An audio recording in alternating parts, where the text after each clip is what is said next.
Hello दोस्तों, स्वागत है आपका अपने ही यूट्यूब चैनल किस्से कहानियों की ऑडियो लाइब्रेरी पर। दोस्तों, हम सुन रहे हैं श्री शरद चंद्र चट्टोपाध्याय जी द्वारा रचित उपन्यास दत्ता का 14वां भाग। अच्छा, इससे पहले कि हम कहानी की ओर आगे बढ़ें, मैं आशा करती हूँ कि आपने अभी तक इस चैनल को सब्सक्राइब कर लिया होगा, और अगर नहीं किया है तो अभी कर लीजिए। तो चलिए शुरू करते हैं आज का भाग। कागज के एक टुकड़े पर नरेंद्र ने अपने नाम के साथ अपनी विलायती डिग्री जोड़कर भीतर भेज दिया। उसे पढ़कर दयाल बहुत ही घबरा उठे। इतना बड़ा डॉक्टर पैदल चलकर उन्हें देखने आया है। यह उन्हें अशोभनीय, ढिठाई और अपराध सा लगा।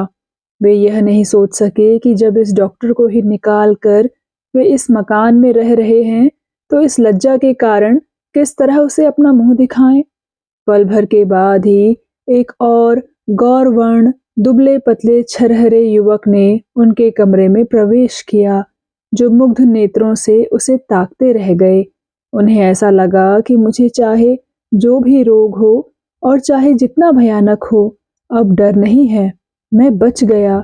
यह आश्वासन पाकर ही रोग बहुत मामूली है, चिंता का कोई कारण नहीं है, वह उठकर बैठ गए और यहाँ तक सोचने लगे कि डॉक्टर साहब को रेलगाड़ी में बैठा आने के लिए स्टेशन तक साथ जाना संभव होगा या नहीं। विजया स्वयं चारपाई पर पड़ी है, लेकिन उन्हें भूली नहीं है। उसी ने अनुरोध करके इन्हें भेजा है। यह सुनकर कृतज्ञता और प्रसन्नता से उनकी आंखें छलछला आई। देखते देखते नए डॉक्टर और पुराने आचार्य में बातचीत का रंग जम गया। नरेंद्र के मन में आज ढेर सारी ग्लानि जमा हो गई थी, किंतु आचार्य के संतोष, सहृदयता और मन की पवित्रता से आधे से अधिक धुल गई। बातों बातों में वह समझ गया कि भले ही धर्म संबंधी पठन पाठन बहुत ही थोड़ा है, लेकिन धर्म की वस्तु को वृद्ध प्राण भरकर प्रेम करता है, और इस यथार्थ प्रेम ने ही मानव धर्म की सत्य दिशा के प्रति उसकी आंखों की दृष्टि को असाधारण रूप में स्वच्छ कर दिया है। किसी धर्म के विरुद्ध शिकायत नहीं, और अगर मनुष्य शुद्ध है तो सभी धर्म उसे शुद्ध वस्तु दे सकते हैं, यही अकपट रूप से विश्वास करते हैं। मगर उनका यह असांप्रदायिक मतवाद विलास बिहारी के कानों तक पहुंच जाता तो उनका आचार्य पद बना रहता या नहीं, इस बारे में घोर संदेह है। वृद्ध की शांत, सरल और द्वेषहीन बातें सुनकर नरेंद्र मुग्ध हो उठा। रास बिहारी और विलास बिहारी का भी उन्होंने बहुत गुणगान किया। वह जिसकी भी बात करते उसी के बारे में कहते कि वैसा भला आदमी संसार में उन्होंने दूसरा देखा ही नहीं। वृद्ध की मनुष्य को पहचानने की यह अद्भुत शक्ति देख नरेंद्र मन ही मन खूब हंसा। अंत में विलास के सिलसिले में ही बड़े प्रसन्न होकर बताया, अगले बैसाख में विवाह है और विजया की इच्छा है कि उस समय आचार्य पद मैं ही ग्रहण करूं, और यह विवाह ब्रह्म समाज में विवाह का यथार्थ आदर्श होगा। लेकिन यदि वृद्ध सौभाग्य और आनंद की अधिकता से स्वतः इतने अधिक विह्वल ना हो उठे होते तो आसानी से देख पाते कि अंतिम चर्चा किस प्रकार उनके श्रोता के मुंह पर स्याही पोते चली जा रही है। स्नान भोजन के लिए वह नरेंद्र को किसी भी प्रकार राजी नहीं कर पाए, लेकिन 1.5 घंटे के बाद नरेंद्र जब सच्ची श्रद्धा के साथ नमस्कार करके बाहर आ गया, तब उसे यह समझना शेष न रहा कि उसे पीड़ा कहाँ है, उसका मन उदास और बेचैन क्यों है। नदी पार होते ही बाईं ओर बहुत दूर जमींदार के भवन के शिखर पर नजर पड़ जाने से उसकी दोनों आंखें फिर जल उठी। मुंह फिराकर सीधे मैदान के रास्ते से रेलवे स्टेशन की ओर तेजी से चलने लगा।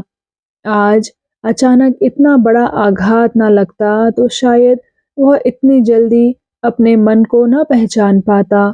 स्टेशन पहुंचकर उसने देखा, जो माइक्रोस्कोप इतने दुख की जड़ है, कालीपद उसे लिए खड़ा है।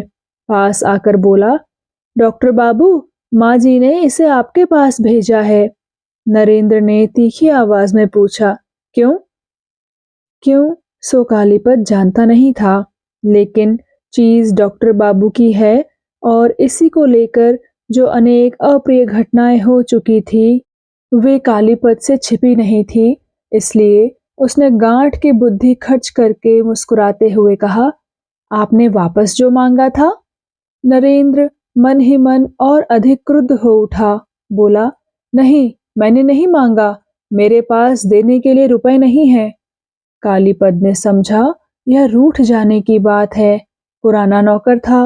रुपए पैसे के मामले में विजया के मन के भाव और आचरण के अनेक दृष्टांत देखे थे। अपने ज्ञान को और थोड़ा सा फैलाकर थोड़ी सी उपेक्षा से बोला, बड़ी भारी कीमत ना। माँ जी के लिए 200-400 रुपए भी कोई रुपए हैं? ले जाइए आप। जब रुपयों का प्रबंध हो भेज दीजिएगा। रुपयों के संबंध में उसके प्रति विजया के इस विश्वास से नरेंद्र का क्रोध कुछ कम हुआ, लेकिन आवाज के तीखेपन को दूर नहीं कर सका। इसी से 200 के बदले में 400 देने की असमर्थता प्रकट करके बोला, नहीं नहीं, तू लौटा ले जा कालीपद, मुझे जरूरत नहीं है। मैं 200 के बदले 400 नहीं दे सकूंगा। कालीपद ने विनय भरे स्वर में कहा, नहीं डॉक्टर बाबू, सो नहीं होगा। आप उसे ले जाइए, मैं गाड़ी में रखकर ही जाऊंगा। इस चीज के संबंध में उसका व्यक्तिगत एक विशेष स्वार्थ था। विलास को वह फूटी आंखों नहीं देख सकता था। उसके प्रति द्वेष होने के कारण ही नरेंद्र के प्रति उसके मन में एक प्रकार की सहानुभूति पैदा हो गई थी। इसलिए दरबान के द्वारा भेज देने का हुक्म होने पर भी कालीपद स्वयं याचना करके यह भारी बक्स लाद लाया था। गला साफ करके बोला, आप ले जाइए डॉक्टर बाबू। माँ जी अच्छी होने पर चाहें तो आपसे कीमत भी नहीं लेंगी। यह इशारा सुनकर नरेंद्र आग बबूला हो उठा। कहा, ठीक है। उसने बुलाया और विलास ने अपमान किया। लगता है यह भी उसी का पुरस्कार है। प्लेटफॉर्म पर और भी लोग थे। नरेंद्र ने किसी तरह अपने को संभाला और रास्ते की ओर इशारा करके बोला, चले जाओ मेरे आंखों के सामने से, और मुंह मोड़कर एक ओर चला गया। कालीपद काठ की तरह हतबुद्धि बेचैन होकर खड़ा रह गया। आखिर बात क्या हुई वह समझ ही नहीं पाया। लगभग 15 मिनट बाद गाड़ी आने पर नरेंद्र जब उसमें बैठ गया, कालीपद ने धीरे धीरे फर्स्ट क्लास कंपार्टमेंट की खिड़की के पास जाकर पुकारा, डॉक्टर साहब। नरेंद्र दूसरी ओर देख रहा था। मुंह फिरते ही उसकी नजर कालीपद के अद्भुत चेहरे पर पड़ी। नौकर से व्यर्थ ही कठोर व्यवहार करके मन ही मन पछतावा हुआ। इसलिए थोड़ा सा हंसकर बड़ी नरमी से बोला, अब क्यों आया रे? वह कागज का टुकड़ा और पेंसिल निकालकर बोला, आप अगर अपना पता। नरेंद्र ने पूछा, मेरा पता लेकर क्या करेगा रे? कालीपद बोला, मैं कुछ नहीं करूंगा, माँ जी ने कहा था। माँ जी के नाम से नरेंद्र आपे में नहीं रहा। जोर से डांट कर बोला, दूर हो जा सामने से, पाजी, बदमाश कहीं का। कालीपद चौंक कर 2 कदम पीछे हट गया। दूसरे ही पल गाड़ी सीटी बजाकर चल दी। लौटकर जब वह ऊपर के कमरे में पहुंचा, विजया खाट की बाजू में सिर करके आंखें मूंदे टिकी बैठी थी। पैरों की आहट से आंखें खोलते ही कालीपद ने कहा, लौटा दिया, लिया नहीं। विजया की आंखों में वेदना या आश्चर्य कुछ भी दिखाई नहीं पड़ा। कागज पेंसिल मेज पर रखकर बोला, बाबा रे, क्या गुस्सा है? ठिकाना पूछने पर बिगड़कर मारने दौड़ा। प्रत्युत्तर में विजया मौन रही। रास्ते भर कालीपद अपने आप ही सोचता आया था कि मालिक के आग्रह के उत्तर में वह क्या बोलेगा, लेकिन उस ओर से रत्ती भर भी उत्साह न पाकर उसने आंखें उठाकर देखा। विजया की नजरें वैसी ही भाव शून्य थीं। सहसा उसके मन में आया कि जानबूझकर ही विजया ने यह बेकार का काम उसे सौंपा था। इसी से चुपचाप कुछ देर खड़ा रहा, फिर धीरे धीरे बाहर चला गया। हालांकि 5-6 दिन में विजया की बीमारी दूर हो गई, लेकिन शरीर स्वस्थ होने में देर होने लगी। विलास ने अच्छे डॉक्टर द्वारा शक्तिवर्धक दवाइयाँ और पथ्य का प्रबंध करने में कोई कमी नहीं की, लेकिन कमजोरी दिन पर दिन बढ़ती ही चली गई। इस ओर फागुन समाप्त होने को आ गया। बीच में केवल चैत का महीना ही रह गया। रास बिहारी का संकल्प था कि बैशाख के पहले सप्ताह में ही लड़के का विवाह कर देंगे, लेकिन यह देखकर कि वह तो दिन प्रतिदिन कांतिमान और परिपुष्ट हो रहा है और कन्या दुबली और मुरझाई सी होती जा रही है, रास बिहारी रोजाना एक बार आकर आकुलता प्रकट करने लगे। कोशिशों में रत्ती भर भी कमी नहीं हो रही है। फिर क्या कारण है? उस माइक्रोस्कोप से संबंधित घटना न जाने कुछ अतिरंजित होकर पिता पुत्र के कानों तक पहुंच गई थी। सुनकर लड़का जितना उछलने कूदने लगा, बाप उतना ही उसे ठंडा करने लगा। अंत में उन्होंने लड़के को विशेष रूप से सतर्क कर दिया कि छोटी मोटी बातें लेकर उधम मचाते फिरने से कोई लाभ नहीं होगा। विजया की बीमार देह पर बुरा प्रभाव पड़ेगा। विलास संसार के कितने ही व्यक्तियों को तुच्छ या उपेक्षा योग्य समझे, लेकिन पिता की पक्की बुद्धि का सम्मान मन ही मन करता था, क्योंकि सांसारिक कार्यों में इस बुद्धि की श्रेष्ठता के इतने प्रमाण मौजूद थे कि उसकी प्रामाणिकता पर संदेह करना असंभव था। इसलिए इस बात को लेकर उसके हृदय में भले ही कितना विष इकट्ठा हो गया था, खुलकर विरोध करने का साहस उसने नहीं किया, लेकिन उससे अधिक सहन न हो सका। एक बहुत ही मामूली सी बात पर कालीपद के पीछे पड़ गया। पहले तो उसे मारने दौड़ा और अंत में गुमाश्ते को बुलाकर वेतन चुका देने की आज्ञा देकर उसे नौकरी से निकाल दिया। डॉक्टर ने विजया के लिए सुबह शाम थोड़ा सा घूमने फिरने का निर्देश दिया था। उस दिन सवेरे वह नदी के किनारे थोड़ा सा घूम फिर कर लौटी ही थी कि कालीपद आंसू भरे गले से बोला, माँ जी, छोटे बाबू ने जवाब दे दिया। विजया ने आश्चर्य से पूछा, क्यों? कालीपद रोकर बोला, मालिक स्वर्ग चले गए, उनसे कभी गाली नहीं खाई माँ जी, लेकिन आज। कहकर वह बार बार आंखें पोंछने लगा। फिर रोना बंद करके उसने जो कुछ कहा उसका सार वह है, उसने कोई अपराध नहीं किया, लेकिन छोटे बाबू उसे फूटी आंखों नहीं देख सकते। डॉक्टर बाबू के पास वह बक्स देने जाने की बात मैंने खुद उन्हें क्यों नहीं बताई, क्यों मैं उन्हें घर बुला लाया था, आदि आदि। विजया कुर्सी पर कड़ी होकर बैठी रही। बहुत देर चुप रहने के बाद उसने पूछा, कहाँ है वह? कालीपद बोला, कचहरी में बैठे कागज देख रहे हैं। विजया बोली, अच्छा, जरूरत नहीं, अभी तू जा काम पर। और स्वयं भी चली गई। लगभग 1 घंटे के बाद उसने खिड़की से देखा, विलास कचहरी से निकलकर चला गया। उसने समझ लिया कि आज वह उसकी खबर लेने क्यों नहीं आया। दयाल रोग मुक्त होकर फिर नियमित रूप से अपने काम पर आने लगे थे। शाम से पहले लौटते समय किसी किसी दिन विजया उनके साथ हो लेती थी और बातें करते करते कुछ दूर तक पहुंचाकर लौट आती थी। नरेंद्र के लिए दयाल के मन में आदर कृतज्ञता पैदा हो गई थी। बीमारी की बात उठने पर वृद्ध नए चिकित्सक की मुक्त कंठ से प्रशंसा करने लगते। विजया चुपचाप सुनती रहती, लेकिन किसी प्रकार का आग्रह प्रकट न करती। इसलिए दयाल मुंह खोलकर नहीं कह पाते थे कि उनकी बहुत इच्छा है कि उन्हें ही बुलाकर विजया की बीमारी के बारे में पूछा जाए।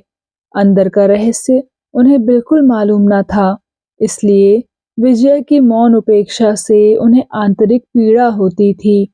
हजार तरह के इशारों द्वारा बताना चाहते थे कि वह लड़का अवश्य है, लेकिन जो विख्यात और अनुभवी डॉक्टर तुम्हारी बेकार चिकित्सा करके समय और धन नष्ट कर रहे हैं, उनकी अपेक्षा वह कहीं अधिक बुद्धिमान है। लेकिन इस गुप्त रहस्य का आभास पाने में उन्हें अधिक दिन नहीं लगे। एक दिन सहसा वह विजया के कमरे में आकर बोले, बेटी, कालीपद को अब मैं उस मकान में नहीं रख सकता। विजया को पहले ही संदेह था, फिर भी उसने पूछा, क्यों? दयाल ने कहा, जिसे तुम मकान में नहीं रख सकी, मैं उसे किस साहस से रखूं? बताओ तो भला बेटी। विजया ने मन ही मन अत्यंत क्रुद्ध होकर कहा, लेकिन वह भी तो मेरा ही मकान है। दयाल लज्जित होकर बोले, सो जरूर है, हम सभी तो तुम्हारे आश्रित हैं बेटी, लेकिन। विजया ने पूछा, क्या उन्होंने आपको रखने से मना किया है? दयाल चुप रहे। विजया समझ गई, बोली, तो फिर कालीपद को मेरे पास ही भेज दीजिए, वह हमारे बापू का नौकर है, उसे मैं निकाल नहीं सकती। दयाल ने पल भर मौन रहकर संकोच के साथ कहा, काम अच्छा नहीं होगा बेटा, उनकी अवहेलना करना तुम्हारा कर्तव्य नहीं है। विजया सोचकर बोली, तो फिर आप क्या करने को कहते हैं? दयाल ने कहा, तुम्हें कुछ भी करना नहीं होगा, कालीपद स्वयं ही घर जाना चाहता है। मैं कहता हूँ कुछ दिनों के लिए वह चला ही क्यों ना जाए। बहुत देर तक चुप रहने के बाद एक लंबी सांस छोड़कर विजया बोली, तो फिर चला जाए, लेकिन जाने से पहले उसे एक बार यहाँ भेज दीजिएगा। लंबी सांस की आवाज से चकित होकर वृद्ध ने मुंह उठाते ही देखा, विजया के मुरझाए चेहरे पर गहरी घृणा उभर आई थी। वह हैरान रह गए, लेकिन इस संबंध में और कुछ कहने का साहस उन्हें नहीं हुआ। इसके बाद 5-6 दिन तक दयाल दिखाई न पड़े। विजया ने कचहरी में पता लगाया, मालूम हुआ कि वह काम पर नहीं आते।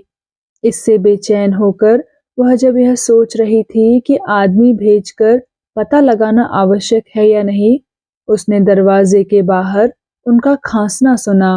उसने बड़ी प्रसन्नता से उन्हें आदर से कमरे में लाकर बैठाया। दयाल की पत्नी हमेशा बीमार रहती है। अचानक बीमारी बढ़ जाने के कारण वह काम पर नहीं आ सके थे। उन्हें स्वयं ही खाना बनाना पड़ता था।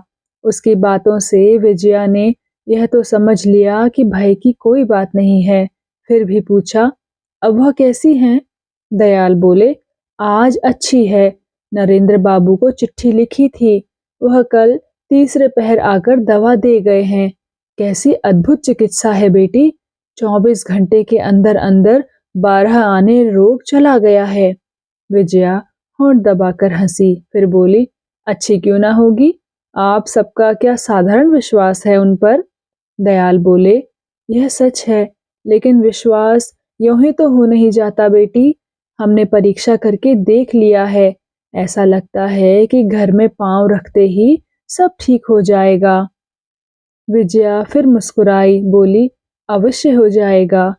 दयाल ने खुद भी थोड़ा सा हंसकर कहा, वह केवल उसका ही इलाज नहीं कर गए हैं बेटी, और भी एक व्यक्ति की व्यवस्था कर गए हैं। उन्होंने एक कागज टेबल पर खोलकर रख दिया। यह एक प्रिस्क्रिप्शन था, ऊपर विजया का नाम लिखा था। लिखावट पर नजर पड़ते ही वे थोड़े से अक्षर जैसे आनंद के बाण बनकर विजया के हृदय में आ लगे। पल भर के लिए चेहरा रक्तिम हो उठा, फिर राख के समान फीका पड़ गया। वृद्ध अपनी सफलता के आनंद में ऐसे विभोर थे कि उन्होंने उस ओर देखा तक नहीं। बोले, तुम्हें उपेक्षा नहीं करने दूंगा बेटी, तुम्हें इस दवा की परीक्षा करके देखनी होगी। विजया ने अपने आप को संभाल कर कहा, लेकिन यह तो अंधेरे में ढेले फेंकना है। वृद्ध ने गर्वीले स्वर में कहा, यह तुम क्या कहती हो? इन्हें क्या तुमने नेटिव डॉक्टरों जैसा समझ लिया है बेटी, जो फीस देते ही दवा लिख देते हैं? यह तो विलायत पास करके आए हुए बहुत बड़े डॉक्टर हैं। रोगी को अपनी आंखों से देखे बिना वह कुछ नहीं बताते। उन्हें अपनी जिम्मेदारी का क्या साधारण ज्ञान है बेटी। विजया ने बनावटी आश्चर्य से आंखें फैलाकर कहा, अपनी आंखों से देखकर कैसे? किसने कहा कि वह मुझे देख गए हैं? केवल आपके मुंह से सुनकर ही उन्होंने यह दवा लिख दी होगी। दयाल बार बार सिर हिलाते हुए कहने लगे, नहीं नहीं, बिल्कुल नहीं। कल जब तुम अपने बगीचे की रेलिंग पकड़कर खड़ी थी, तब ठीक तुम्हारे सामने के रास्ते से ही वह पैदल चलकर गए थे और तुम्हें अच्छी तरह देख गए थे। शायद उस समय तुम्हारा चित्त इधर उधर था। विजया चौंक कर बोली, साहबों जैसी वेशभूषा थी क्या? सिर पर हैट था? दयाल हाँ हाँ करके हंसते हुए कहने लगे, कौन कह सकता था कि वह असली साहब नहीं है? कौन कह सकता था कि वह हमारे स्वजातीय बंगाली हैं? मैं स्वयं भी तो चौंक पड़ा था बेटी। सामने से होकर गए, आंखों के आगे से गए, उसे देखते गए, फिर भी एक बार से अधिक उसकी ओर देखा तक नहीं, बल्कि यह सोचकर कि पुलिस का कोई अंग्रेज अधिकारी होगा, उसने उपेक्षा से आंखें हटा ली थी। वृद्ध को इसका पता ही न चल पाया कि विजया के हृदय में कैसा तूफान मचल उठा है। वह अपने आप ही कहते चले गए, बीच में केवल चैत का महीना बाकी है। बैसाख के पहले या अधिक से अधिक दूसरे सप्ताह में तो विवाह है। मैंने कहा, बिटिया का शरीर अच्छा नहीं हो रहा डॉक्टर बाबू, कोई ऐसी दवा दीजिए जिससे। उनकी बात यहीं अधूरी रह गई। उनके अचानक रुक जाने से विजया ने मुंह उठाकर उनकी नजरों का पीछा करते ही विलास को कमरे में आते देखा। कमरे में आते ही उसने महसूस किया कि जो आलोचना चल रही थी उसके आ जाने से बंद हो गई है। इससे विलास की आंखें और चेहरा क्रोध से काले पड़ गए, लेकिन अपने आप को संभाल कर वह पास आकर एक कुर्सी खींचकर बैठ गया। सामने ही प्रिस्क्रिप्शन पड़ा था। उसने उठा लिया और आरंभ से अंत तक 3-4 बार पढ़कर वहीं रख देने के बाद बोला, नरेंद्र डॉक्टर का प्रिस्क्रिप्शन जान पड़ता है, आया किस तरह? शायद डाक से? किसी ने उत्तर नहीं दिया। विजया मुंह फिराकर खिड़की से बाहर देखने लगी। विलास ईर्ष्या से जलते हुए थोड़ा सा हंसकर बोला, डॉक्टर तो बस नरेंद्र डॉक्टर हैं, इसी से लगता है इनसे कोई दवा पी ही नहीं जाती। शीशी की दवा शीशी में ही सड़ती रहती है और फिर फेंक दी जाती है। खैर, यह सब हुआ, लेकिन कलिकाल के इन धनवंतरी ने यह कागज भेजा किस प्रकार, सो तो सुनो। डाक से भेजा है? इस प्रश्न का भी किसी ने उत्तर नहीं दिया। तब उसने दयाल की ओर देखकर कहा, अब तक तो आप खूब लेक्चर झाड़ रहे थे, सीढ़ियों से ही सुनाई दे रहा था। पूछता हूँ, आप कुछ जानते हैं? जब से जमींदारी सरिश्ते में विलास बिहारी के अधीन काम करना शुरू किया है, दयाल उससे मन ही मन बाघ के समान डरने लगे हैं। इसके अतिरिक्त कालीपद के मुंह से सुनने को भी कुछ बाकी नहीं रहा था, इसलिए प्रिस्क्रिप्शन हाथ में लेते ही उनका हृदय बांस के पत्ते के समान कांप रहा था। प्रश्न सुनकर उनकी जीभ ऐसी जकड़ गई कि एक शब्द भी मुंह से नहीं निकला। विलास ने कुछ देर ठहर कर डांट कर कहा, एकदम भीगी बिल्ली बन गए। मैं पूछता हूँ, जानते हैं कुछ? नौकरी जाने का भय निर्धन व्यक्ति को कितना ओछा बना देता है, यह देखकर बड़ा दुख होता है। दयाल चौंक उठे, धीरे से बोले, जी हाँ, मैं ही लाया हूँ। विलास बोला, आह, यही तो जान पड़ता है, कहाँ पा गए उसे? दयाल ने रुक रुक कर सारी बातें बता दी। विलास कुछ देर स्तब्ध बैठा रहा, फिर पूछा, पिछले वर्ष का हिसाब पूरा करने को कहा था, पूरा हो गया? दयाल ने बुझे मुंह से कहा, जी 2 दिन के अंदर पूरा कर डालूंगा। विलास ने पूछा, हुआ क्यों नहीं? दयाल ने कहा, घर में बड़ी विपत्ति थी, रसोई बनानी पड़ती थी, आ ही नहीं सका। विलास ने अपने कुत्सित, कर्कश और कटु कंठ से दयाल के रुक रुक कर नकल करते हुए हाथ हिलाकर कहा, आ ही नहीं सका, तब और क्या मुझे आपने राजा बना दिया है?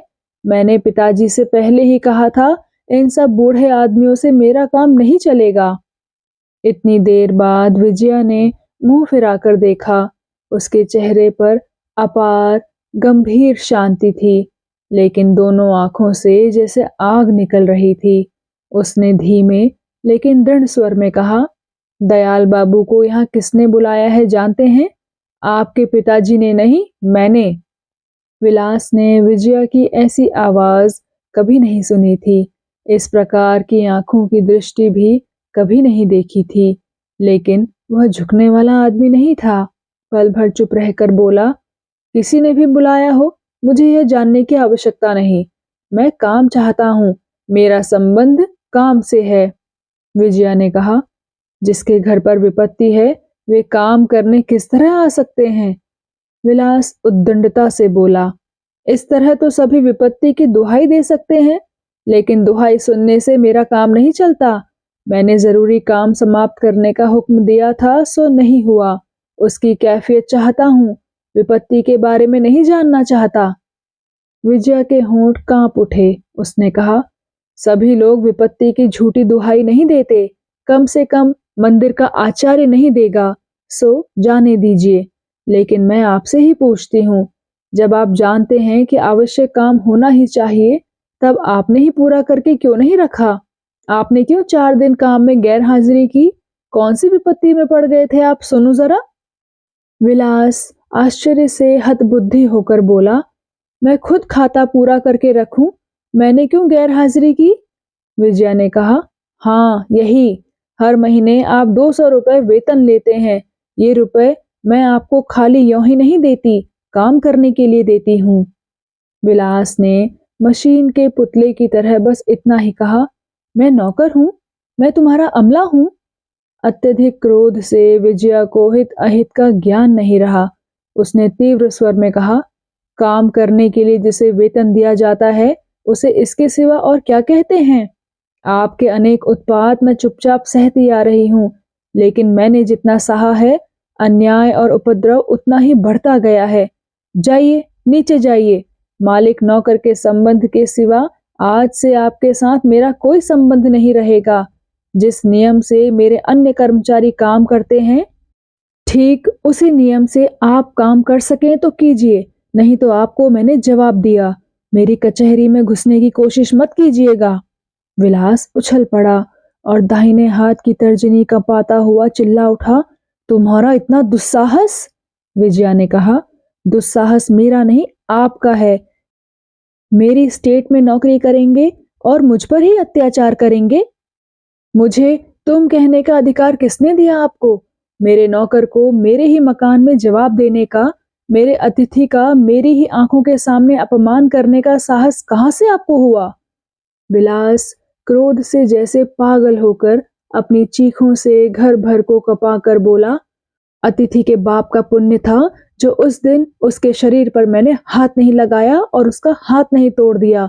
बेशर्म, बदमाश, चोर, लोफर कहीं का, कभी देख पाऊं? चीखों की आवाज से डरकर गोपाल कन्हैया सिंह को बुला लाया।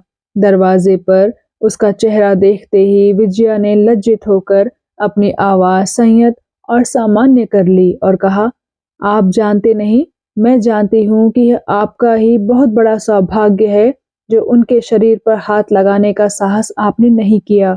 वह उच्च शिक्षित बड़े डॉक्टर हैं।